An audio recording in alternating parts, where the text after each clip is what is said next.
5 years ago, I stood on a stage, not that dissimilar to this, talking about data is the new oil and that every software company was going to become a data company. But I'll let you in on a little secret. I was a fraud. I had no experience of this myself, and I didn't have a big data set that I cared about.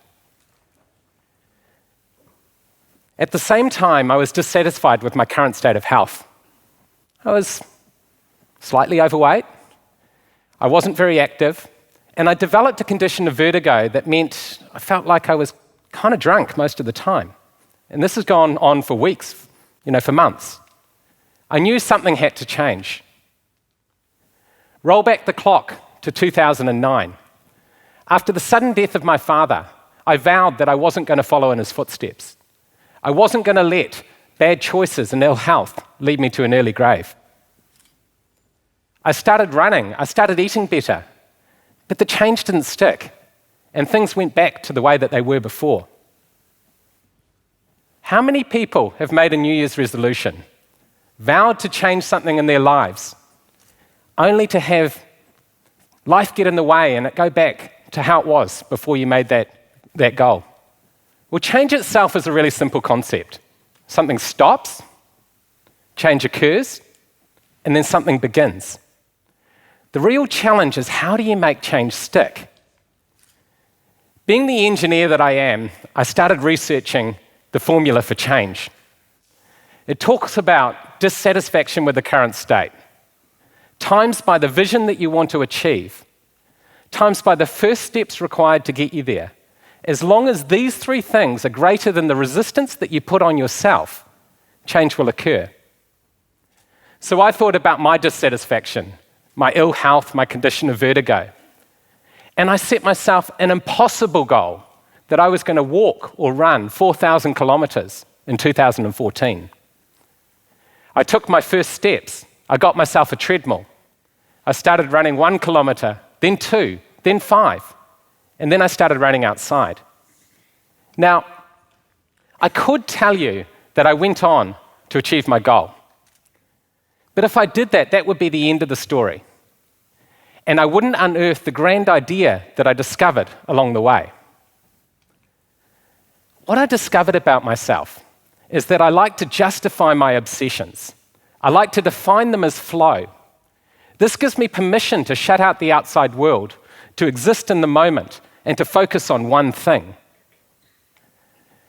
But I have to ask myself, at what cost do I do this?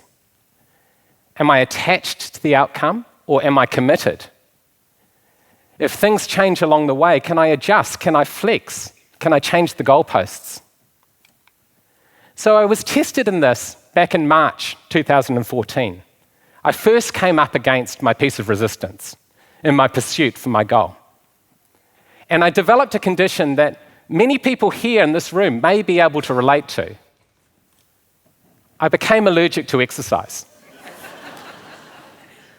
When I started to run, I broke out in a sweat. Normal, right? But then when I sweated, my body broke out in full body hives. And this went on for weeks and for months. By not listening to my body and continuing to exercise while I had a virus, I developed an autoimmune disease, chronic urticaria, with no known cause and no known cure. And I was able to cure myself through insight from data. And I did this really by following 3 steps. The first step, track everything. I had a wearable device on my wrist that was tracking my heart rate, my sleeping patterns, my movement. I also had Bluetooth scales, and I had apps that would track my food intake. The second thing, learn to breathe. Being present in the present, getting outside of my mind. I went and saw Dr. Sven at the Resilience Institute in Auckland, and he taught me about mindfulness, breathing techniques, and how to sleep better. And then the third thing, and this is probably the most important thing, was learn how to eat. I treated this like a science experiment.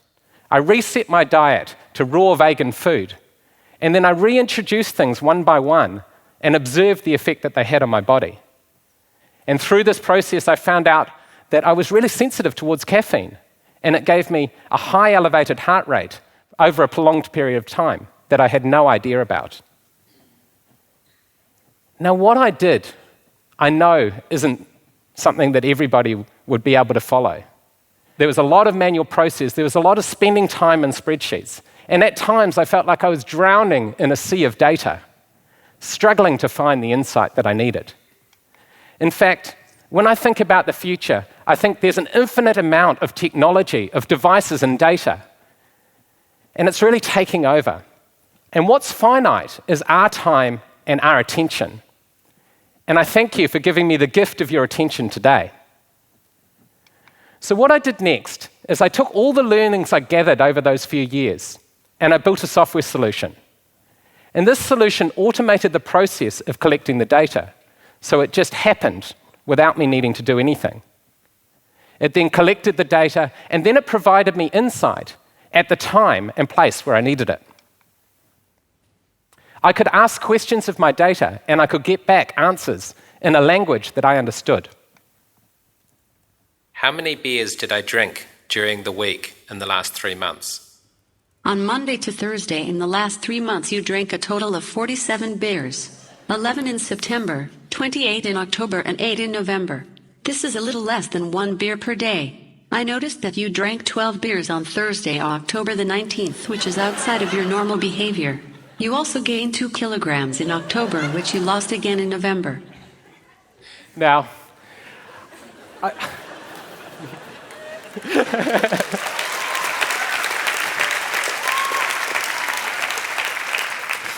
I tell myself a false truth, and that is that I don't drink alcohol during the week.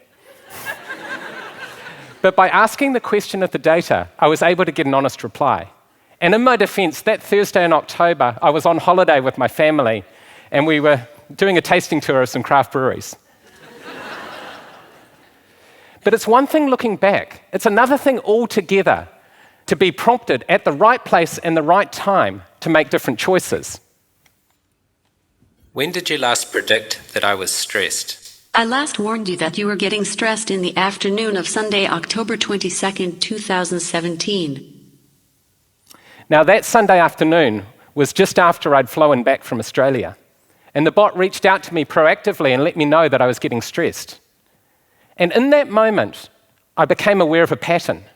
I became aware that I often get stressed and sick when I go on holiday, when I come back from holiday, and when I come back from traveling overseas. And by becoming aware of the pattern, I was able to react and make a different approach and different choices. When was I last sick? The last time that you told me you were sick was earlier this year on Friday, the 16th of June. On that day I had predicted that you were sick with 92% confidence. I let you know that I thought you were getting sick 2 days earlier in the morning of Wednesday, the 14th of June. So when the bot reached out to me on that Wednesday morning and let me know that I was getting sick, I was able to make a different choice. I was able to listen to my body and stop exercising so I wouldn't repeat the mistakes that I've made in the past. The solution that I've built, I've made available for free for everybody all over the world.